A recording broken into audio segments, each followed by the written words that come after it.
Terima kasih Anda kembali bersama kami dan kembali kami menyapa Pak Mas Duki di sambungan telepon. Pak Mas Duki, kalau Anda melihat kan selama ini GNPF MUI itu berkesan sebagai kelompok yang berseberangan dengan pemerintah. Nah, kalau misalnya sekarang sudah ada pertemuan di antara GNPF MUI dengan pemerintah, apakah ini berarti mereka seperti kehabisan amunisi sehingga harus pada akhirnya mendekat kepada pusat kekuasaan?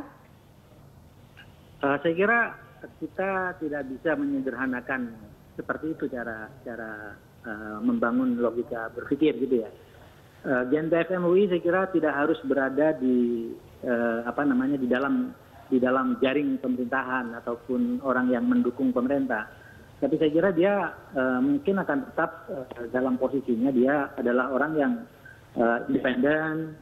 Kalaupun apakah berseberangan, saya kira juga tidak salah kalau berseberangan karena memang negara demokrasi itu perlu ada orang-orang yang ada di seberang yang melihat dengan sudut pandang yang lebih punya angle yang lain, lebih objektif melihat jalannya kenegaraan gitu kan, kontrol terhadap negara. Saya kira itu sesuatu yang bagus-bagus saja. Tetapi isu yang paling pokok sebenarnya buat kami dari Majelis Ulama Indonesia itu adalah GNPF MUI itu yang terpenting itu harus menjadi bagian dari Islam moderat Indonesia, itu yang paling pokok sebenarnya. Jadi dia harus menjadi bagian dari pandangan-pandangan yang selama ini ada di mainstream umat Islam di Indonesia seperti yang digagas oleh Majelis Ulama Indonesia, seperti yang digagas oleh Nahdlatul Ulama, seperti yang digagas oleh Muhammadiyah dan yang lain-lain, bahwa mainstream umat Islam Indonesia itu adalah moderasi gitu.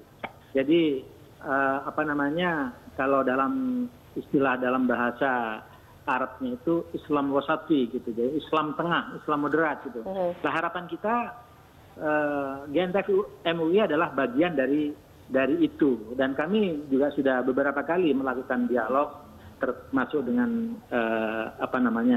Ustadz Bakhtiar Nasir gitu.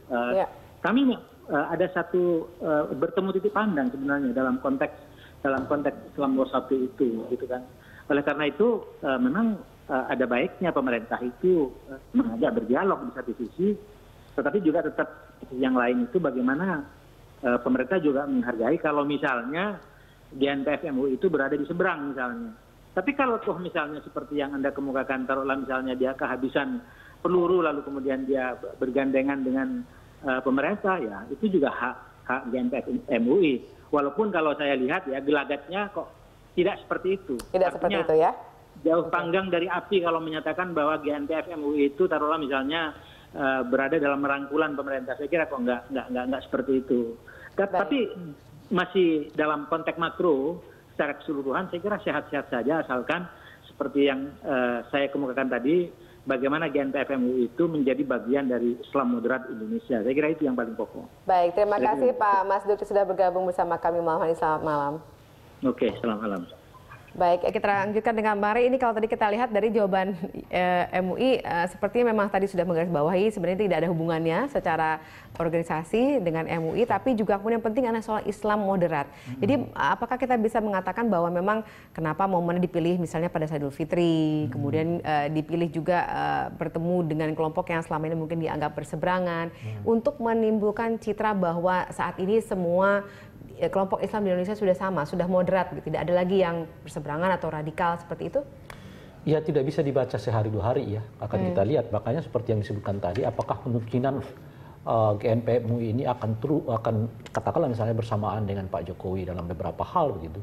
Dugaan saya memang juga tidak gitu. Mungkin mereka juga akan tetap memelihara semacam sikap independensi yang terus-menerus dengan watak dasar pembentukannya yaitu berseberangan dengan pemerintah terus-menerus gitu. Nah, cuma pertanyaannya, apakah GNPF MUI sebelum pertemuan dan sesudah pertemuan itu akan sama kan kira-kira gitu? Apakah lebih saya pikir mungkin pengaruhnya akan berkurang ya, karena ada semacam adigium di dalam katakanlah di dalam tradisi politik Islam itu, misalnya mengatakan ulama yang mendatangi penguasa itu kurang elok gitu, kecuali kalau ulamanya diminta untuk datang, diundang oleh datang, ya kewajiban ulama itu untuk datang. Itu semacam adigium di dalam apa yang kita sebut dengan politik Islam gitu ya.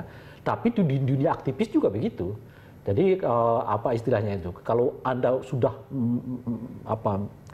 naikkan ininya ya, tingkat ininya ya, apa istilahnya itu, ketegangannya di angka 8, di angka 9 gitu. Memang tidak ada jalan untuk mencoba untuk bertemu dengan mereka.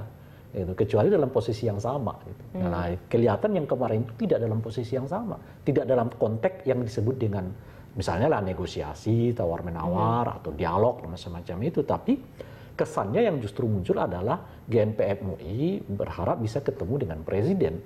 Jadi ya, dan presiden baru menerimanya pada momen halal bil halal itu. Kenapa momen halal bil halal? Karena presiden juga berhitung kalau beliau terima di luar itu, kemungkinan beberapa orang yang selama ini mendukung presiden juga akan bisa mengkritik presiden dan seterusnya itu gitu. Jadi apa artinya gitu? Artinya mungkin GNPF akan tetap dalam posisi di luar, dan menurut saya juga Pak Jokowi mungkin tidak akan ada minat untuk menariknya karena sudah ada 2 ormas besar yang bersama dengan beliau, ada NU Muhammadiyah gitu ya, dan akan dibiarkan di sini. Cuman efektivitas, kemampuan bersuara, kemampuan efek dari suara yang dikemukakan oleh GNPF MUI mungkin sudah akan berbeda dibandingkan sebelumnya gitu ya, sebelum ada pertemuan itu. Bahkan jangan-jangan, tapi saya tidak tahu, misalnya seperti sekarang ini kan yang terlihat sendirian ini cuma Rizik Sihab ya.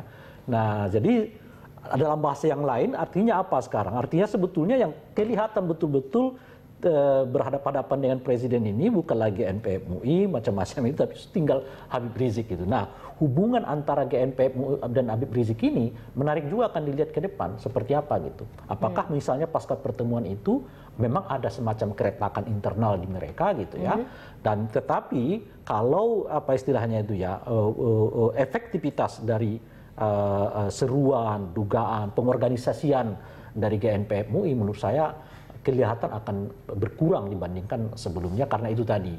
Jadi apa namanya, ada pameo ya gitu ya di dalam politik, dalam pelajaran politik Islam itu. Jadi ulama jangan mendatangi penguasa. Jadi, kecuali penguasa yang mengundang. Gitu. Kita tidak bisa menilai apa dampak ataupun makna dari pertemuan ini hanya pada saat pertemuan, tapi kita bisa ke depannya ya. Apakah nanti beberapa hal mungkin bisa beberapa hal kita bisa nilai. Pertama adalah apakah keuntungan politik yang diraih oleh Jokowi. Itu tadi semua orang melihat.